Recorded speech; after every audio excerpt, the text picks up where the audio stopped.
ఉపవాసముల చేత, అలాగనే ఈ భయంకరమైనటువంటి ఈ గాలి తుఫానుల చేత ఆదరణ లేక, మరి నా గొంతు మూగబోయి, నా నోటెమ్మటి మాట రాక, నా కండ్ల పొంటి నీళ్ళే కారేటటువంటి పరిస్థితులను నేను ఎదుర్కొన్నాను. అటువంటి సమయంలో కూడా దేవుడు మరి ఆయన మాట్లాడకపోతే ఇక నాకు దిక్కు లేదు, ఆయన మాట్లాడకపోతే నన్ను ఆదరించేవారు లేరు. మరి అలాగున మరి పోనీ ఇంటి వారైనా సపోర్ట్ చేస్తారేమో అంటే, ఇంటి వారు ఏమంటున్నారు, ఏడమ్మను ఆడపిల్లవు సేవ చేసేది అని వాళ్ళు మాట్లాడుతున్నారు. కానీ దేవుని ప్రణాళిక బలంగా ఉన్నది అన్నది నాకు అర్థమవుతుంది, కానీ వాళ్ళకు అర్థం కావట్లేదు. అలాంటి పరిస్థితులను నెట్టుకుంటూ వచ్చాను. దేవుని బిడ్డలారా, దేవుడే నన్ను నడిపించాడు అటువంటి పరిస్థితులలో. అయితే ఆయన వైపు చూస్తూ నడుస్తూ ఉన్నప్పుడు అదే యెషయా గ్రంథము 66వ అధ్యాయంలో ఒక మాట ద్వారా ఆయన నాతో మాట్లాడాడు.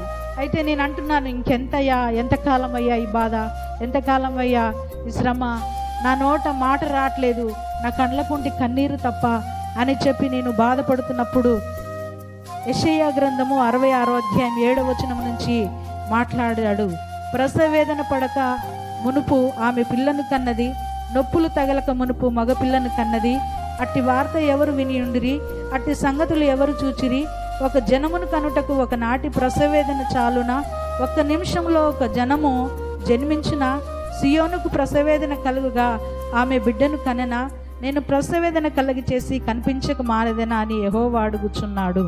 హల్లెలూయా. అంటే ప్రసవేదన కలగ చేసినటువంటి నేను కనిపించక మానుతానా? అయితే ఒక జననమును కనడానికి ఒకనాటి ప్రసవేదన, ఒకనాటి బాధ సరిపోతుందా అని దేవుడు నాతో మాట్లాడుతున్నాడు. దేవుని ప్రణాళిక ఇంత గొప్పగా ఉన్నది, ఒక సంఘానికి తల్లిగా చేస్తాడు అని నాకు తెలియదు. ఇవన్నీ కూడా తెలియకుండానే దేవుని వాక్యం ద్వారా నాతో మాట్లాడుతూ ఉన్నప్పుడు నాకు అర్థం కాలేనటువంటి పరిస్థితుల్లో ఉన్నప్పటికీ ఆయన అయితే నాతో మాట్లాడుతున్నాడు.